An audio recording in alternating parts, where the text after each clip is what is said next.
Hello, can you guys hear me now? Sorry, that was my fault.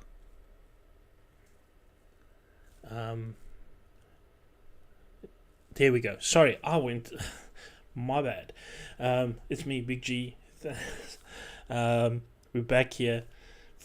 Free practice 2 for Formula E, and yeah, we're having some issues here and there.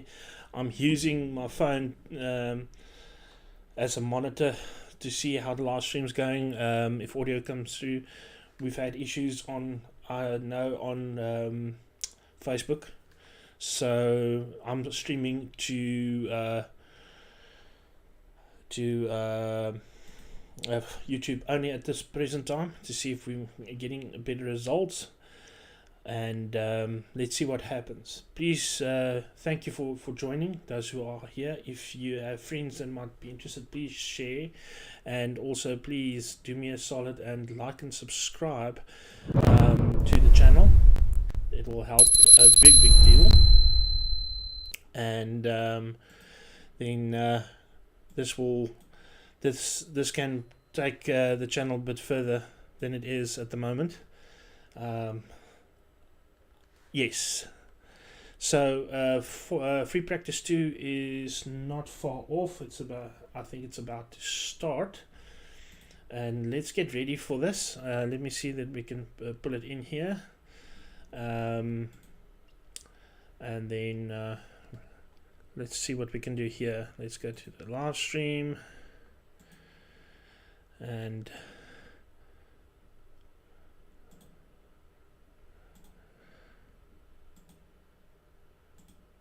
there we go. Okay, so it's going over here.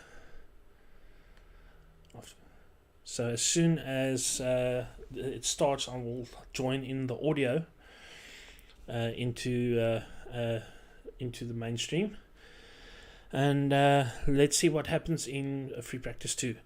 De Vries got the pole position so far. This is not actual qualifying, this is more free practice. It's just like you have with Formula 1, you've got free practice 1, free practice 2. The other events from Formula E is not free to view, so we hopefully soon we will be able to get to a stage where I can also join in on or get it to join in onto one of my live streams where it is actual racing or actual qualifying. And but yeah, this is the first live stream of quite a few that I'm planning. So yeah, let's see what happens. So, is there anybody in the chat yet? Anybody? If you are viewing, please do me a favor and say hello, where you are from, and that would be great to hear from you. So, definitely something different than the norm with Formula E. Like I said before, we're so used to motor racing, hearing the engine, the motor, and especially on onboards. So this is something very different. Okay, here we're starting.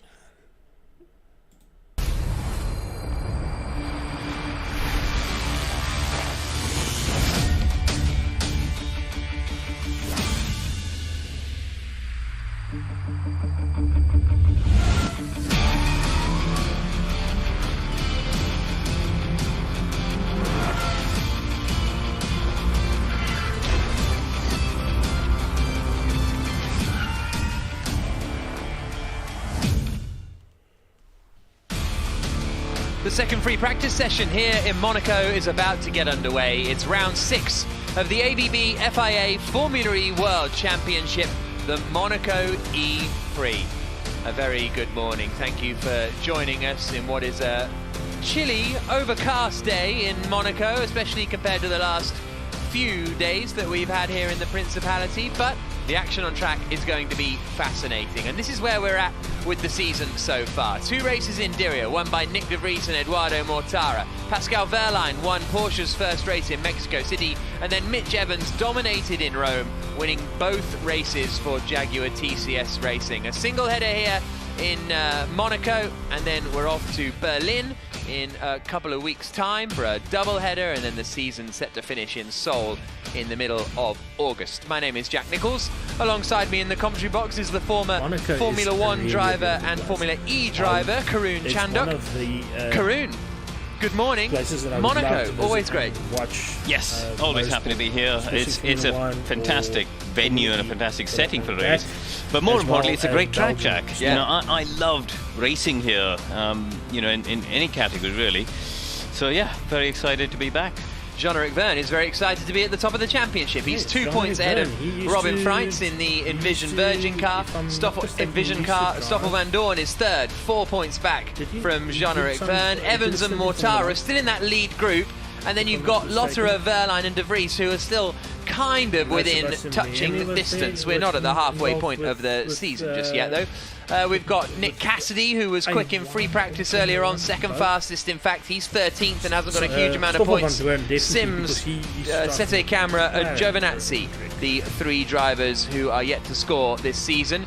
Dragon are the only team yet to score any points in the teams. Mahindra have 4 points. Neo picked up 7 at the last race in Rome, which was a very impressive performance. But Mercedes EQ are at the top, but only 7 points separating the top 6 in the championship, so they are very much all in the fight. This is the circuit. Karun kind of needs no introduction, I suppose. Dr. Wolf's wife. Yes, I fully agree. I mean, if you don't know this track, then you must be completely new to motor racing. But yeah, it's a true icon of sport, isn't it? And I'm so glad that since last year, Formula E are using the full track going around this bit here, the bottom of the hill, around Poitiers, through the tunnel, and the modification we've got for this season is that chicane, the Neuval chicane, around the harbour, through Tabac, past the swimming pool, and round Rascasse and Anthony Noakes to finish up the lap. The layout of the E-track is very much like a the challenging layout. And in Formula E terms, actually quite a fast layout. You know, in terms of the nature of the circuit, it's much more flowing. It's less 90-degree corners than we see at a lot of the other street circuits we go to on the calendar. And actually, in terms of average speeds, it's one of the fastest, if not the fastest, average speed across the lap.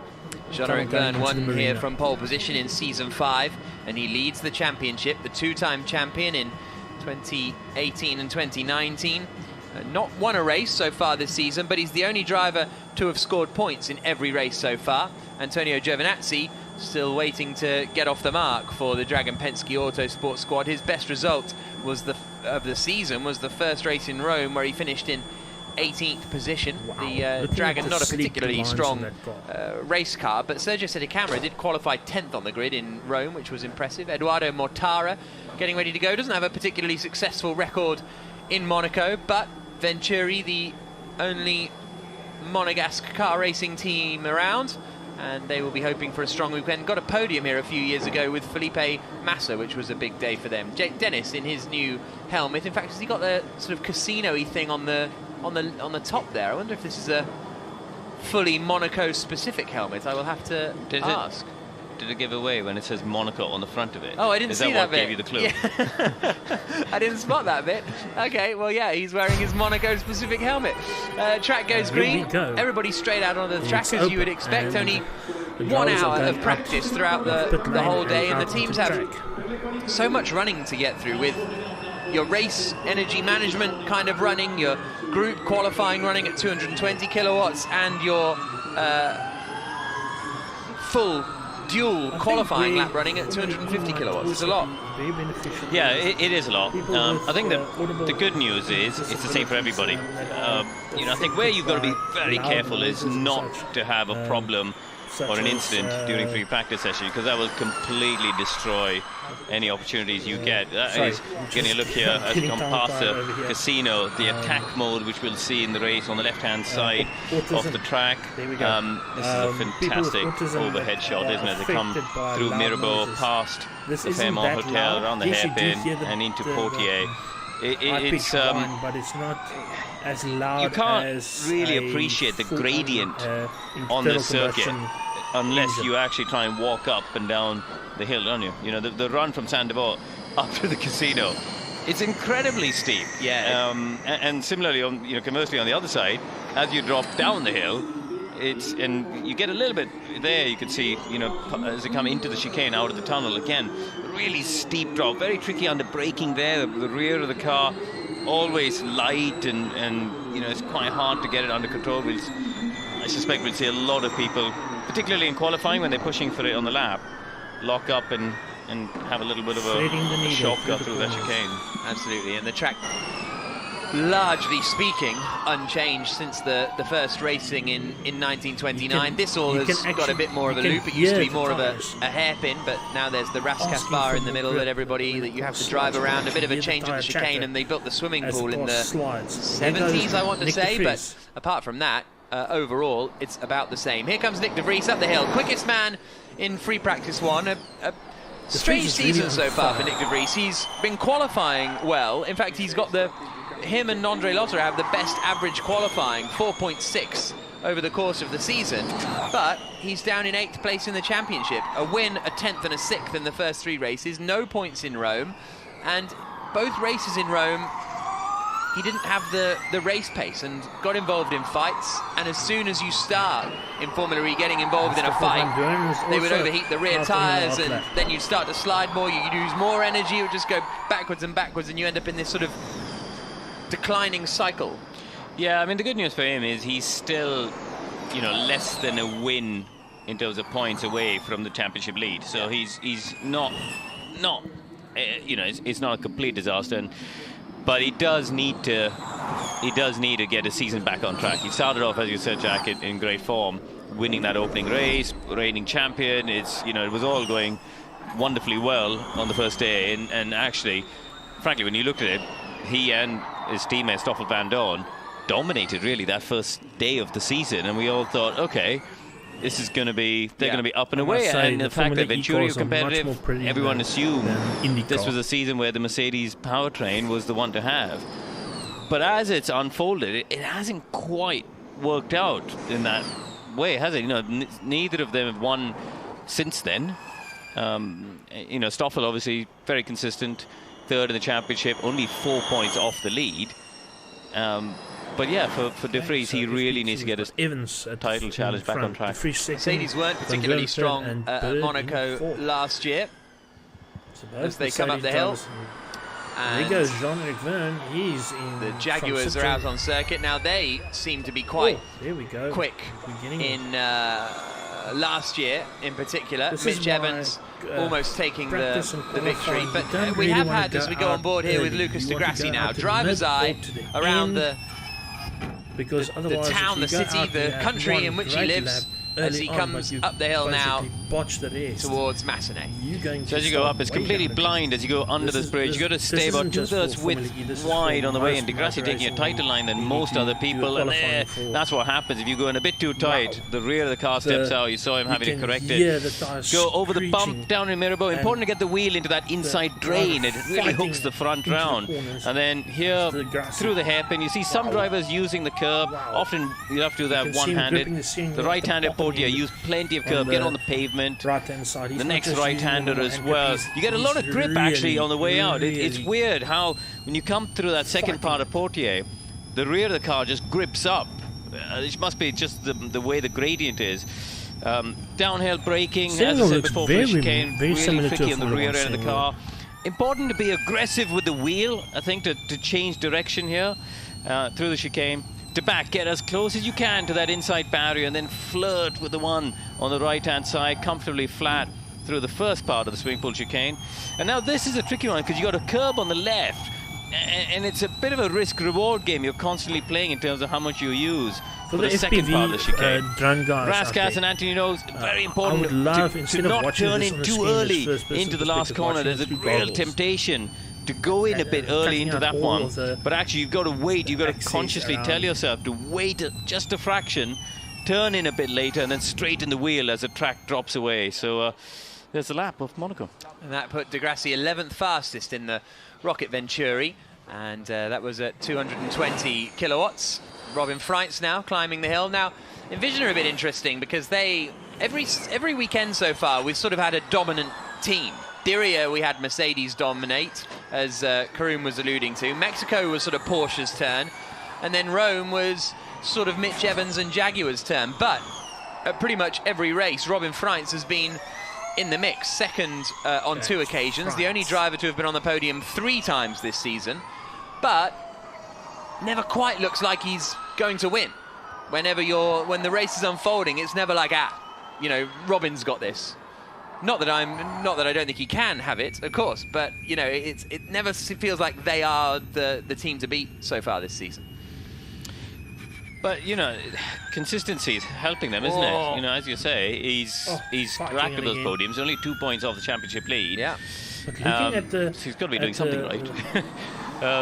But I think his teammate Cassidy's had a bit of a troubled start to the year, hasn't he? He had that crash early on, which I think, you know, they get an allocation in terms of the number of powertrains send a car down for 2023 some other hill he's obviously done some damage to one Let's of his see what it does on.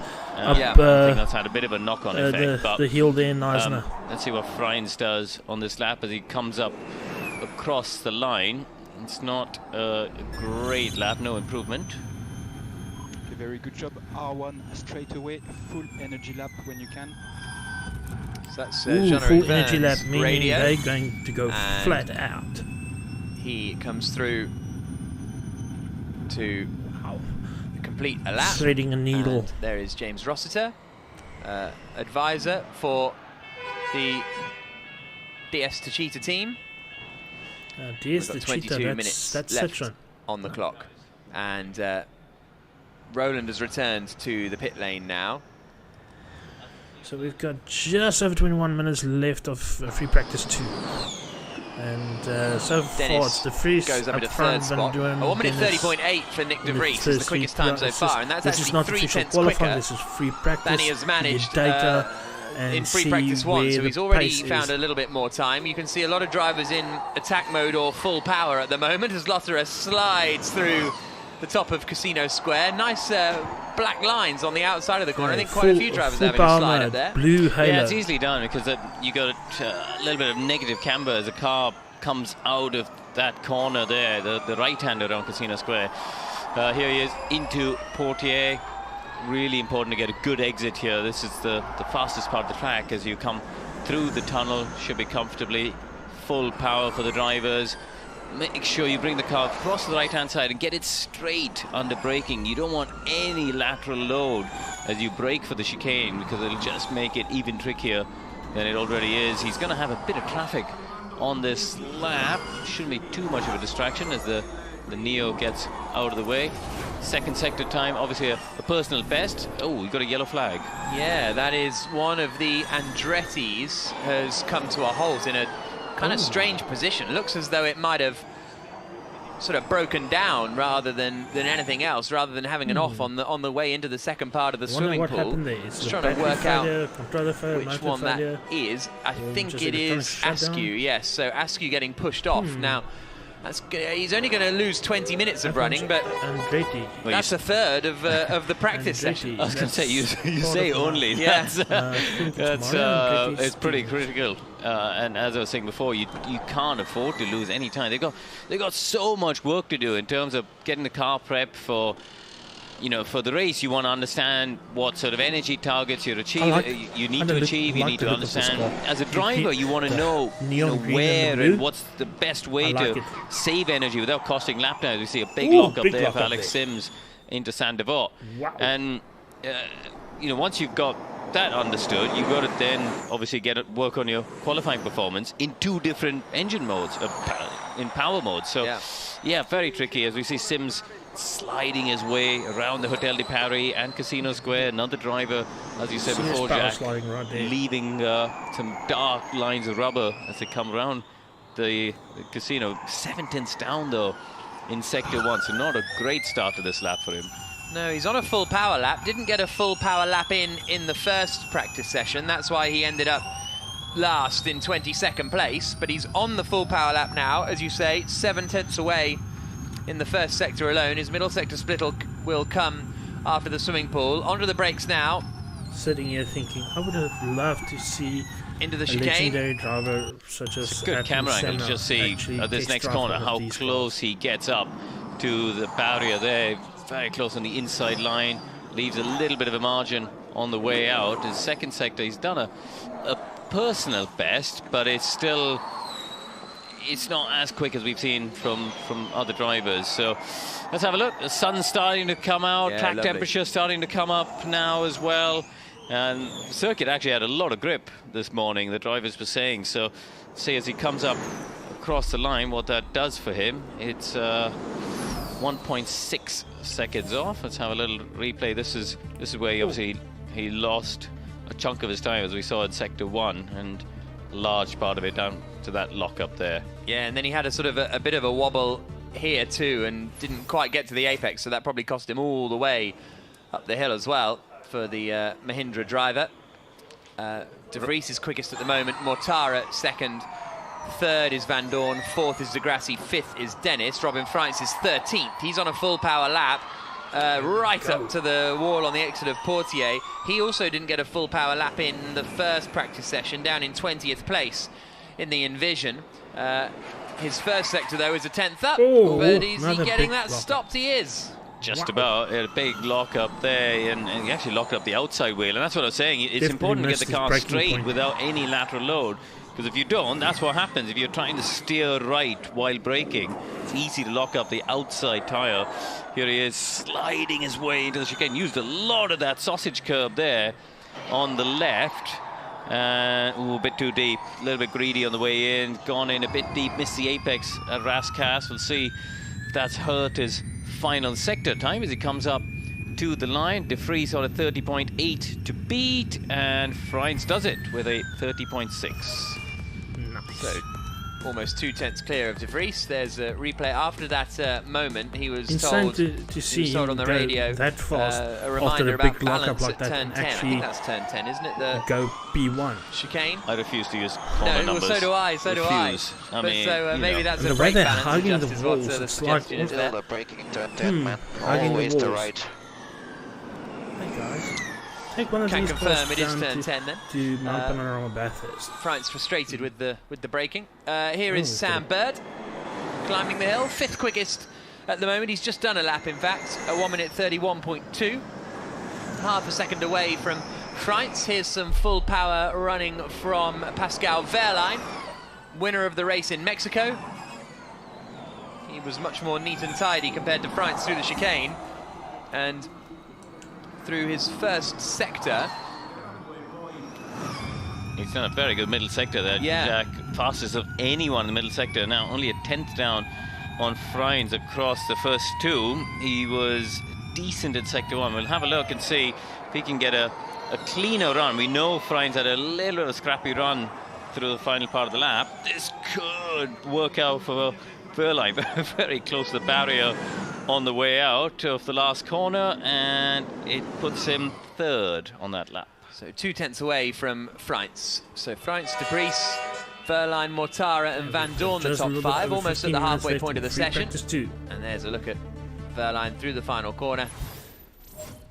And that's Carl Wilson-Clark, his race engineer, on the radio to his driver. Mortara's on a full power lap. We've got the two Diesta cheaters coming through here, who are both now going full power, I think, by the looks of things. So first across the line is going to be Da Costa. Thanks, guys. These are the last two race winners here. Antonio Felix Da Costa and Jean-Eric Verne in the last two visits. Diesta cheater very strong as they now climb the hill up Beaurivage. A good run there through Sandoval. It's quite important to get that first apex hooked up, and Da Costa taking the wider line, which hasn't worked out for him. He got a little bit on the marbles, I think, on the outside, and had a big snap of oversteer. So I think that's going to cost him a bit of time. Yeah, sector 1 not brilliant. Verne a bit quicker in the first sector of the lap. 26.7 is actually a really strong sector 1 for Jean-Eric Verne, only 600s off Freins' sector. Here comes Da Costa under the tunnel. 2/10 behind his teammate. who is there, chasing him down.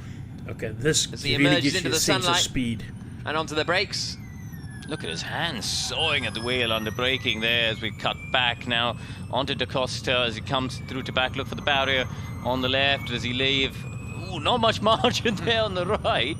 Certainly getting closer than we've seen a lot of other people doing. So middle sector there for Da Costa, a 38.6. Verne, pretty much the same, only 500s quicker than him. So these two pretty evenly matched in the middle sector of the lap. Verne should be on for a good run here. If he can get a good final sector, it should put him into the top 5. Da Costa goes into 6th place. Jean-Eric Verne goes into 2nd place then. There wasn't much between them.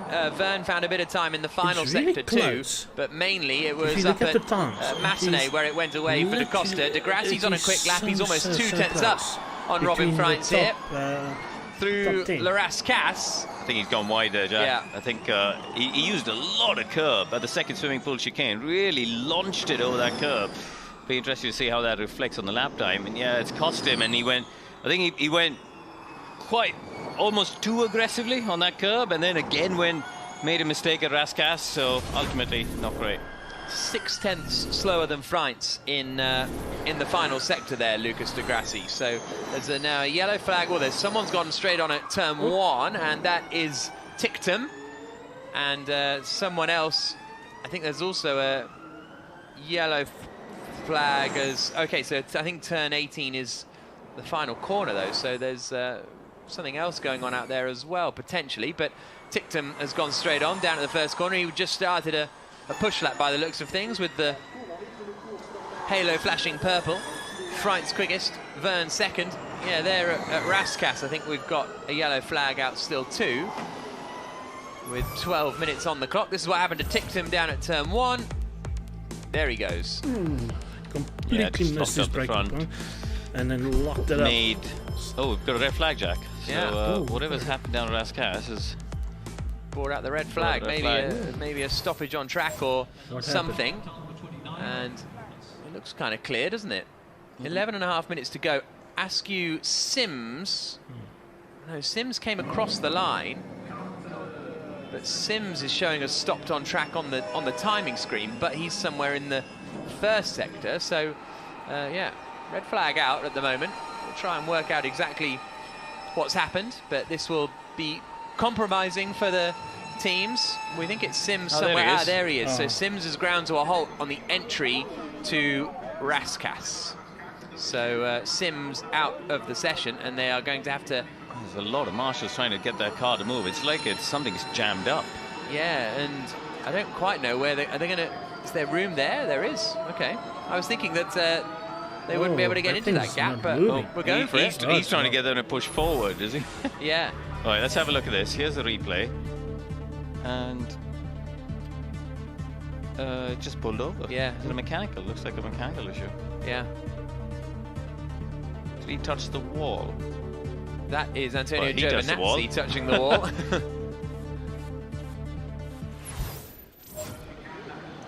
Well, it feels ambitious, that little gap. But we'll see what happens with the Mahindra team. Thing is, all of this dilly-dallying about where are they gonna go forward or backwards and where they're gonna park it is just affecting everybody else, because the time keeps ticking down in free practice, unlike in qualifying of the race. The time keeps ticking down. And Alexander finally gets out of the car. I think there might be a bit of damage on the... There we go. Yeah. You can see the front wheel. So that's what's happened, is he's damaged. Has he damaged the front track rod? Yeah, it looks like it, because I think one wheel's straight and the other one is not. Look how light it is. So, and that's presumably why he couldn't. They wanted him to turn the wheel, and he's saying, he couldn't, but the wheel won't turn. So maybe he's got into the swimming pool. He's caught it on the...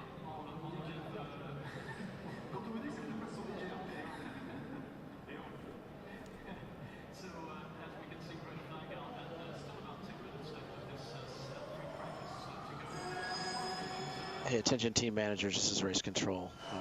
Just so you know, once the last cars are in, this is going to be a short call to reopen the pit exit.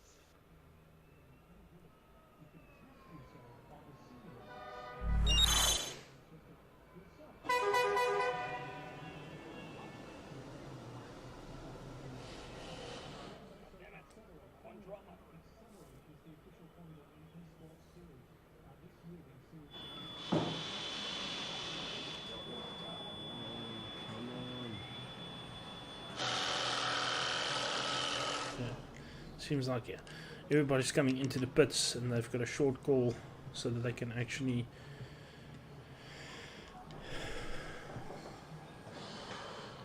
do tyre changes and do some and look at the cars. But the time still keeps on ticking down. Just over 8 minutes left in free practice 2. If you've just joined, welcome to the last room picture here, and we have a red flag. One of the cars has broken down. Looks like it's Sims. Yes, Sims broken down, the Mahindra driver, and they're busy regrouping. But the clock keeps on ticking down. Green flag, track is open again. So just under 8 minutes left in free practice 2.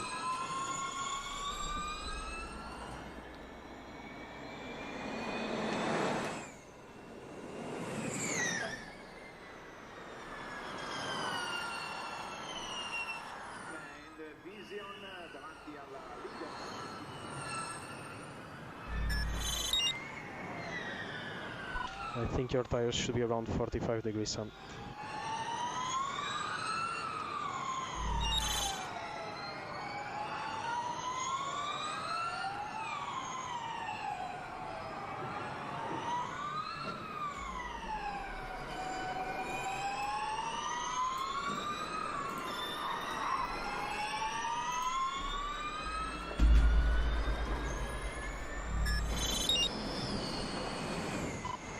So just maintain track position. I think most cars are going to be on out push.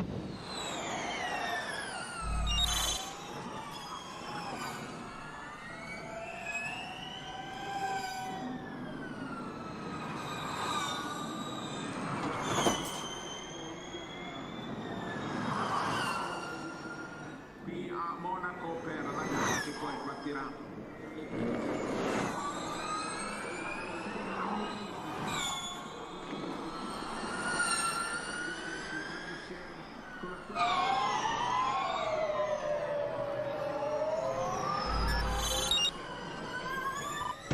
Please go to 1 and 3, 1. Attack activation now, attack activation now.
Okay, we've got just under 5 minutes left of free practice 2.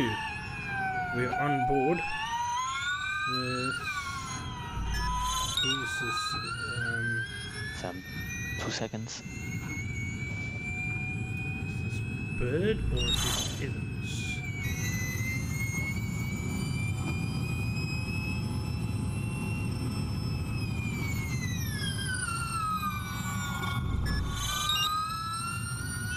Copy, that's P1, cool down.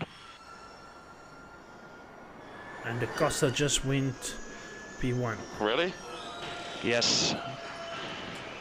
So, we have a few minutes left of this free practice session after that red flag.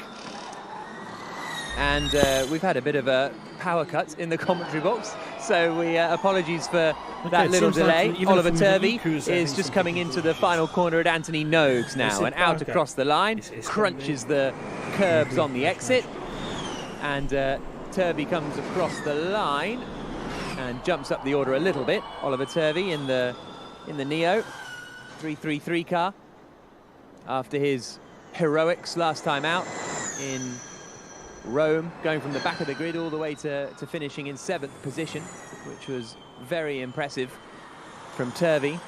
His teammate Tictum looked quick earlier on today. Sliding. As we now come through the final corner and out across the line, we'll see what the Envision car can do. And it's Robin Freitz who comes across the line third at the moment, Freitz, and on that full power lap he goes 1.7 seconds slower. And here's a look at the replay of Freitz having a big slide. Wow. Tenths of a second there. Nearly put that in the barriers, Karoon. Yeah, I mean, we could almost hear it, the tyre squeal, as he tried to put the power down and come out of that corner. So, but he's still in the hunt, isn't he? You know, he keeps saying consistency from Freitz, even in his practice session, in the top 3. And, yeah, be interested to see as qualifying in the day unfolds, how he gets on. Cassidy, his teammate, just looked like he got a little bit of traffic. Here's Dan Tictum in the other Neo, and he is sliding his way through the swimming pool and on the way out right up to the wall on the inside. This is full commitment, this here from Tictum. Personal bests in sectors 1 and 2. A little bit of traffic up in front, but the Porsche of Wehrlein will be starting a lap, so that should be all right for Tictum. Here he comes across the line, 2 minutes on the clock now, and Tictum goes from 20th up to 15th, yeah, but that was full just commitment. jumped 5 positions. Nice. It's like watching a British Jean Alesi, isn't it, Tictum? You know, he's exciting. There's always something happening. It's drama. There's always a controversial moment. You know, there's always a bit of a rant. He is like a British Jean Alesi. It's a good comparison, actually. I like it. Do you think he would like it? Do you think Jean Alesi would like it? I don't know if Jean Alesi. I can ask Dan if he'd like it. I think he'd like it. I mean, I'd like to be compared to Jean Alesi. He was exciting. He was, you know, very talented, great car control, edgy on and off the track. So yeah, all of which ticks the box for Dan Tictum. Here comes Nick Cassidy then. He's coming down into the those of you that Nouvelle also chicane. watched Formula 1 back in the day, Alesi, Prost, Mansell, Only 18th at the moment, Jack, so he needs to put a lap together. You can see the blue lights flashing on the halo. Personal best, of course, in Sector 1. 4 tenths down in Sector 2, so that's a reasonable effort if he can have a good run here. Got a little bit held up there by one of the Nissans. Okay, just moved out of the so way. I think that's going to cost him a bit of time. It should be good enough to get in the top 10. Not sure if he's going to trouble the top 5. Needs a big result, Cassidy, as we've said a couple of times so far today. He comes across the line and it is 14th, so not quite there, with Freitz up in 3rd position. A bit surprised again to see so many drivers doing these full power laps right at the end of the session, because the next laps they're going to do will be in race power mode at 220 kilowatts, but they do have a 12-minute session to sort of build up to that. Here comes Jean-Eric Verne, a personal best in Sector 1. 4th at the moment as he swings left through to back. Then we'll get his middle sector split, and he is up on Da Costa's time. Oh! Throws it through the swimming pool section. He banged it. I think he might have touched the wall there, Jack. Coming out of the second swimming pool chicane, he's backed out of it. I think he might. Yeah, he's coming into the pits. I wonder if he touched the wall coming out of that second chicane. Smacked it. Well, I thought I heard a bang, and then it looks as though he has. He's coming back into the pit lane now, Jean-Eric Verne. It's busy down at the hairpin. Verne goes straight back into the garage. Mitch Evans is second quickest at the moment, and he's on a full power lap in the Jaguar, coming out into the tunnel. It didn't just break. Got a bit of traffic up ahead. Hopefully they will keep out of the way. Sure the Mahindra does. The Porsche still there at the moment. Evans sails straight up. Broken at the moment. Bit greedy on the brakes there, Mitch Evans coming into the Nouvelle chicane. He had Wehrlein up ahead of him, but this is going to be an improvement then for Mitch Evans either. Da Costa is at the top of the times. Evans second, Freitz third, Verne fourth. Gunther up in 5th place, which is another encouraging lap for the... So I think Evans was a bit annoyed that Wehrlein didn't get out of the way coming into the Nouvelle chicane, and that's a little bit of a... Oi. You should have seen me coming there, I think. Flag. Free practice Evans 2 comes through. done. Let's see what Second fastest. Yeah, it stays second fastest. This is a replay here. This is what we were saying before. Boom. John, if you watch this, comes through there. He smacked it. Yeah, there we go. It was a decent whack on the wall, but he does seem to. I think he clipped the inside curb a bit too hard. Hit that yellow curb, and then watch his hands here, and just making contact. So, yeah, no ideal, but better to do it now than in qualifying.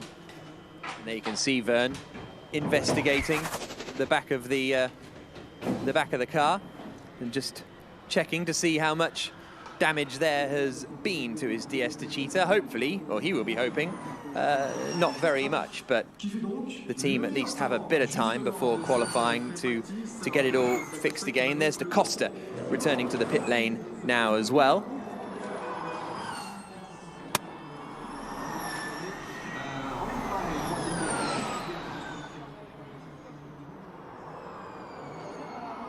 That the drivers are now going to do, and if they want to anyway, because Da Costa coming back now into the pits. So Da Costa ends it quickest, the winner of the race here last year. Evans second, 2/10 back. Freintz third, Vern fourth, Gunter fifth. De Vries, Verline, Lotterer, Mortara, Dennis the top 10. Both Envision's doing a practice start. Nick Cassidy choosing to go from second on the grid. Jake Dennis about to do a practice start as well.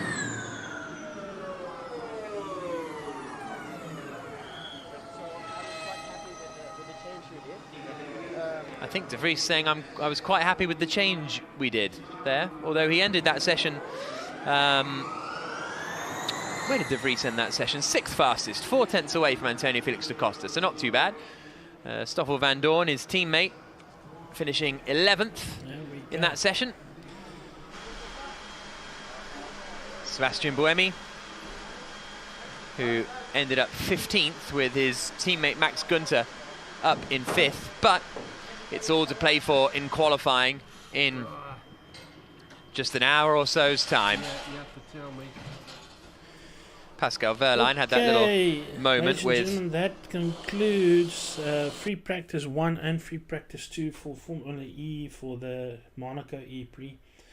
Do me a favor, if you can, if you've watched this, like and subscribe to the channel, please. Every bit of support helps grow the channel, get more followers. There's more content to follow very, very soon. I'm going to be posting a lot more normal videos as well as build videos on the actual race car.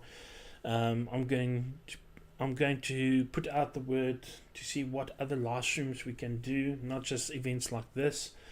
So yeah, everything has a starting point, and this is mine. Thank you to all my friends and family for your support, all my peoples and my ride or die people out there. Thank you very much. Hope you guys have a fantastic Saturday. Stay safe, stay healthy, and I'll chat to you soon. Cheers.